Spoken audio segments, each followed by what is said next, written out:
Chapter 5. The appearance of the world. When knowledge begins to stir, activity or motion arises, and the causal body in the form of the space of consciousness, or Chidakash, is simultaneously created. Then in sequence comes the subtle body, and then the gross physical body appears. In the method of gaining self-knowledge, the 4 steps ascended in sequence are the gross physical body, the subtle body, the causal body, and then the great causal body. And now the same sequence is reversed. The great causal body, the subtle body, and the gross physical body. Instead of knowledge abiding peacefully within itself, it begins to stir and begins its downward descent. The last 2 steps, those of the subtle body and the gross physical body, cannot be stepped upon unless the 3rd step, the causal body, is first stepped upon. Stepping down from this causal state, the last 2 steps, the subtle and gross physical bodies, arise, and it is on these steps alone that the appearance of the world is felt. Ultimately, what happens is this. The knowledge that contains the appearance of the world has not been able to completely destroy ignorance. Just as light destroys darkness, thus giving us the knowledge of objects which were previously unknown because of the darkness. In a similar way, the world appears only because the causal body has sustained it or preserved it in space. As long as the appearance of the world is felt by either the jnani, who has realized I am, or an ignorant one, it must be understood that ignorance is still lurking in one form or another. The difference being that ignorance does not appear to a jnani in that particular form. The jnani experiences ignorance as knowledge. Unless knowledge dies, ignorance does not die. Knowledge and ignorance are Siamese twins born of illusion, Maya. They are both born and both die at the same time. If one is there, the other lives on, and when one dies, the other is no more. Since this is the truth, we will see how knowledge itself dies. Before the knowledge in the great causal body dies, the bodies that are below it must all die. These 4 bodies die in sequence. When looking at a dying man, we do nothing but look at him. We do not die with him. In the same way, we can calmly look within ourselves at how these 4 bodies die. One principle that can be easily noticed about death is that when growth stops, dissolution begins. The meaning of this statement is that whenever something stops growing, it starts disintegrating and follows the path of death. It is unnecessary to do any work for death. Destruction is inherent in growth. In birth there is death, and in death there is birth. This is the tradition of birth and death. An object that is born dies its own death, even though there may apparently be some other reason. The root cause of death is nothing other than birth. These 4 bodies have come upon the pure nature, and they have to die. How do they die? We shall see. The death of the physical gross body, according to the principle of where there is growth, there is destruction, can never be avoided. If not today, at least after 100 years, or some length of time, whatever it may be. The gross physical body grows until the age of 25 or so, and after that, the body begins disintegrating and slowly walks along the highway of death, until one day it becomes a victim of death. As the gross body is only the physical form of the subtle body, it can be said that it has no separate, independent existence.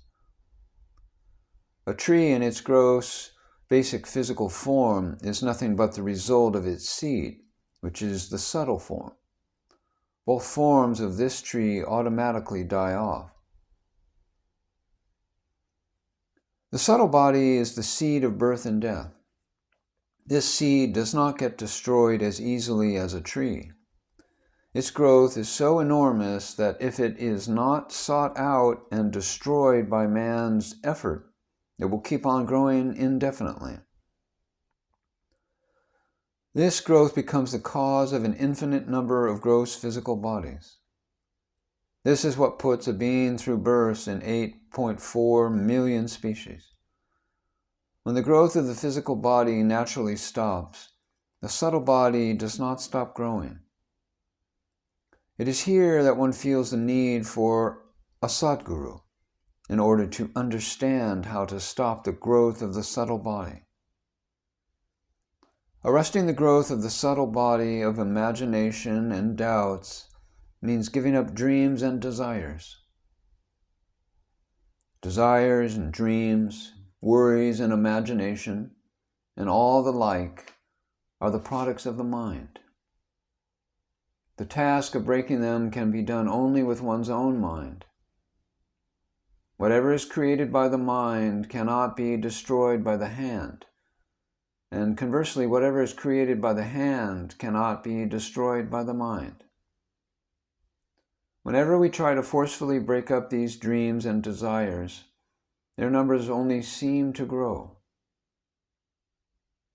The mind is frivolously disrespectful. When we try to curb it, it becomes more agitated. Therefore, to stop the growth of the mind, the Sadguru gives us the remedy, saying, if you try to keep quiet, gradually the imagination and doubts dissolve. When a small infant is sleeping, if you observe its eye for some time, you can easily learn a lesson from him how to stay quiet. When going to sleep, you will see how easily the infant slips into sleep, forgetting himself. While you are looking at the baby, you can also slip into the state of forgetfulness, devoid of imaginings and dreams, desires and worries and doubts. While a thorn can be taken out by the trick of using another thorn, the mind can only be broken with the mind. Birth and death, or appearing and disappearing, are the two opposite sides of the same state of consciousness. When one comes, the other goes, and conversely, when one goes, the other comes. Death dies its own death, like the demon Bhasmasura, who put his hand on his own head, thereby destroying himself. Thus, when the mind is broken, the state that is the causal body in the form of forgetfulness gets completely exposed, and the aspirant gets the knowledge of that state called forgetfulness. The remedy is to diligently practice remembering the instruction, or the repetition of the mantra given by the Guru. For once one begins to stop the growth of the mind slowly goes along the path of death and can gradually be completely annihilated. Moreover, one's study and putting into practice the teaching learned from the Sadguru have to be persistent. For example, once a tree starts drying up, even if one tries to keep it green, it will in due time start breaking up, then become uprooted, and eventually fall. Even if one puts plasters on top of it and paints it and tries to repair it again and again, a time will come when it comes crumbling down. In the same way, if the mind is constantly stopped from growing, one day it will automatically become tired and break up. Yet the aspirant should not become tired of practicing. In this way, by persistent practice, the next body, the causal body, becomes exposed after the death of the subtle body. Once the curtain of the subtle body is destroyed, it ceases functioning as a covering over the causal body, and the causal body automatically becomes exposed. Now, let us see how the causal body dies. The causal body is the producer or the father of the subtle body. Whenever any state comes uninvited, the causal body is not invited. It is experienced for a short time, and once the flood of it recedes, it is not remembered. The state of it while it is coming is forceful and growing, yet once the flood ebbs away, it is not even remembered. After having submerged everything for a short period of time, it begins to dissipate, and at last it becomes as if it were not there at all, and completely disappears.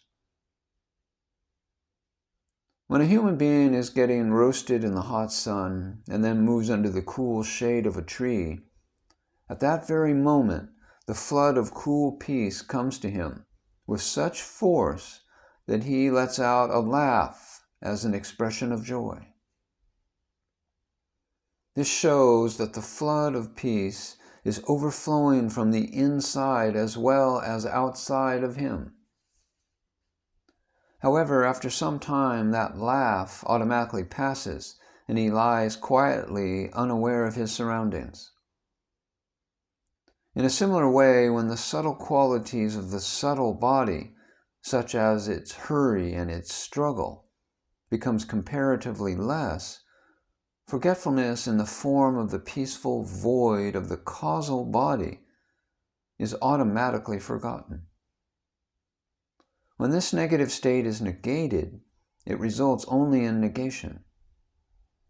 To kill it does not require a sword of a positive statement of the I am. Shri Samartha Ramdas made this clear by the statement, "The negative is negated by its own negation." When the state of forgetfulness is dissolved, the fourth body, the state of knowledge, which is the Turiya state, becomes exposed automatically. This is the consciousness of consciousness. This state of knowledge comes to a being with the help of what? It comes in relationship with the state of ignorance. But even this state of knowledge, although very powerful, also dissolves eventually. When one attains knowledge, it is necessary that the knowledge also must be dissolved. That which comes has to go. As ignorance comes, likewise knowledge comes. Thus, when the knowledge that is the great causal body dies, Para-Brahman, which is inherent in all of the four bodies, is exposed. This Para-Brahman is that which is never born and never ever dies. After each respective body dies, that one, that Para-Brahman, supreme, absolute, pure consciousness, sees the death of all of these bodies, yet remains as one's real nature.